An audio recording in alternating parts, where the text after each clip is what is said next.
ಕೆಲವು ಸೋಕಾಲ್ಡ್ ಜ್ಞಾನಿಗಳು ಮತ್ತೆ ಶುರು ಹಚ್ಕೊಂಡಿದ್ದಾರೆ. ಸಮೀರ್ ವಿಡಿಯೋ ಸುಳ್ಳು, ಎಲ್ಲ ಊಹಾಪೋಹಗಳು, ಯಾರು ನಂಬೇಡಿ ಅಂತ. ಅಲ್ಲ, ನನ್ ವಿಡಿಯೋನ ಸುಳ್ಳು ಅಂತ ಹೇಳೋರು ನಿಮ್ಗೆಷ್ಟು ಸತ್ಯ ಗೊತ್ತಿದೆ?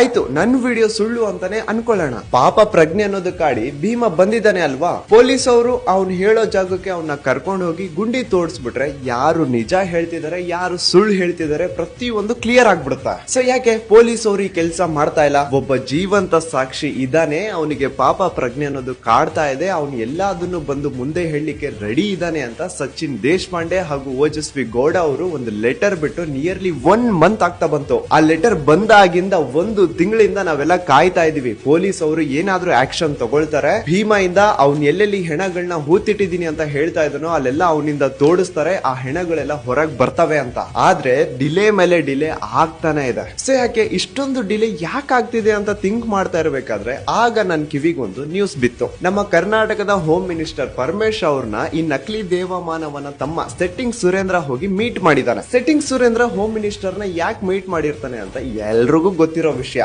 ಆದ್ರೆ ಪಾಪ ನಮ್ಮ ಹೋಮ್ ಮಿನಿಸ್ಟರ್ ಅವ್ರಿಗೆ ಸುಳ್ಳು ಹೇಳಲಿಕ್ಕೆ ಬರಲ್ಲ. ಈ ಸೆಟ್ಟಿಂಗ್ ಸುರೇಂದ್ರ ನಿಮ್ಮನ್ನ ಯಾಕೆ ಮೀಟ್ ಮಾಡ್ದ ಅಂತ ಪತ್ರಕರ್ತ ಒಬ್ರು ಪ್ರಶ್ನೆ ಕೇಳಿದಾಗ ಹೋಮ್ ಮಿನಿಸ್ಟರ್ ಅವರು ಏನ್ ಹೇಳ್ತಾರೆ ಅಂದ್ರೆ, ಇಲ್ಲ ಮೆಡಿಕಲ್ ಕಾಲೇಜ್ ಸಂಬಂಧಪಟ್ಟ ಹಾಗೆ ಏನೋ ಒಂದು ವಿಷಯ ಇತ್ತು, ಅದನ್ನ ಮಾತಾಡ್ಲಿಕ್ಕೆ ನನ್ನ ಹತ್ರ ಬಂದಿದ್ರು ಅಂತ ಹೇಳ್ತಾರೆ. ಅಲ್ಲ ಸರ್, ನೀವೇನು ಕರ್ನಾಟಕ ರಾಜ್ಯದ ಹೋಮ್ ಮಿನಿಸ್ಟರ ಅಥವಾ ನಕಲಿ ದೇವಮಾನವನ ಹೋಮ್ ಮಿನಿಸ್ಟರ? ಅಲ್ಲಿ ಒಬ್ಳು ತಾಯಿ ತನ್ನ ಮಗಳು ಕಾಣೆಯಾಗಿ 22 ವರ್ಷಕ್ಕಿಂತ ಜಾಸ್ತಿ ಆಗಿದೆ. ಆ ನಕಲಿ ದೇವಮಾನವ ಅವಳನ್ನ ಜೀವಂತ ಬಿಟ್ಟಿರ್ಲಿಕ್ಕೆ ಚಾನ್ಸೇ ಇಲ್ಲ. ಸೊ ನನಗೆ ನನ್ನ ಮಗಳು ಬೇಡ, ಅಟ್ಲೀಸ್ಟ್ ಅವಳ ಅಸ್ಥಿ ಪಂಜರ ಆದ್ರೂ ಕೊಡಿ, ನಾನು ಅದನ್ನ ಸನಾತನ ಹಿಂದೂ ಧರ್ಮದ ಪ್ರಕಾರ ಅಟ್ಲೀಸ್ಟ್ ಅಂತ್ಯ ಸಂಸ್ಕಾರ ಆದ್ರೂ ಮಾಡ್ಕೋತೀನಿ ಅಂತ SP ಆಫೀಸ್ ಮುಂದೆ ನಿಂತು ಕಣ್ಣೀರ್ ಹಾಕ್ತಾ ಇದ್ದಾಳ. ಇಷ್ಟೆಲ್ಲ ಕಣ್ಣು ಮುಂದೆ ಇದ್ರೂನು, ಒಬ್ಬ ಜೀವಂತ ಸಾಕ್ಷಿ ಬಂದಿದ್ರೂನು ಈ ಸರ್ಕಾರ ಏನು ಮಾಡ್ತಿಲ್ವಲ್ಲ, ಈ ಪೊಲೀಸ್ ಅವರು ಏನು ಮಾಡ್ತಿಲ್ವಲ್ಲ, ಇದನ್ನೆಲ್ಲ ನೋಡ್ತಾ ಇದ್ರೆ ಅಸಹ್ಯ ಹುಟ್ಟುತ್ತಾ ಇದೆ. ಭೀಮಾ ಯಾವ ಒಂದು ಲಾಯರ್ಸ್ ನ ನಂಬಿ ಬಂದಿದ್ನೋ ಆ ಲಾಯರ್ಸ್ ಈಗ ಕರ್ನಾಟಕ ಸರ್ಕಾರನ ಬಿಟ್ಟು ಕೇರಳ ಗವರ್ಮೆಂಟ್ ಗೆ ಅಪ್ರೋಚ್ ಮಾಡ್ತಿದ್ದಾರೆ, ನಮಗ್ ನ್ಯಾಯ ಇಸ್ಕೊಡಿ ಅಂತ.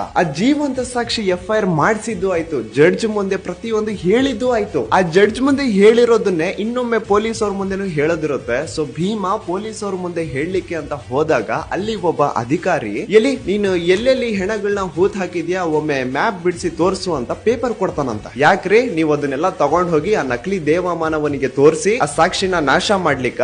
ನಿಮ್ಮ ಈ ಆಟಗಳು ನಡೆಯಲ್ಲ ಈ ಸತಿ. ಸೊ ಎಲ್ಲಾ ಕಣ್ಣು ಮುಂದೆ ನಡೀತಾ ಇದ್ರು ಇನ್ನೂ ಕಣ್ಣು ಮುಚ್ಕೊಂಡು ಕೂತಿರುವಂತಹ ಸರ್ಕಾರಕ್ಕೆ ನಾಚಿಕೆ ಆಗ್ಬೇಕು. ನೀವೆಲ್ರೂ ಇಂಟರ್ನೆಟ್ ಅಲ್ಲಿ ಪ್ರತಿ ಒಂದು ಕಡೆ #shame on ಕರ್ನಾಟಕ ಗವರ್ಮೆಂಟ್ ಅಂತ ಟ್ರೆಂಡ್ ಮಾಡಿ. ಫೇಸ್ಬುಕ್ ಅಲ್ಲಿ, ಟ್ವಿಟರ್ ಅಲ್ಲಿ, ಇನ್ಸ್ಟಾಗ್ರಾಮ್ ಅಲ್ಲಿ, ಯೂಟ್ಯೂಬ್ ಅಲ್ಲಿ ಎಲ್ಲಿ ಓಪನ್ ಮಾಡಿದ್ರು #shame on ಕರ್ನಾಟಕ ಗವರ್ಮೆಂಟ್ ಅನ್ನೋದು ಟ್ರೆಂಡ್ ಆಗ್ಬೇಕು.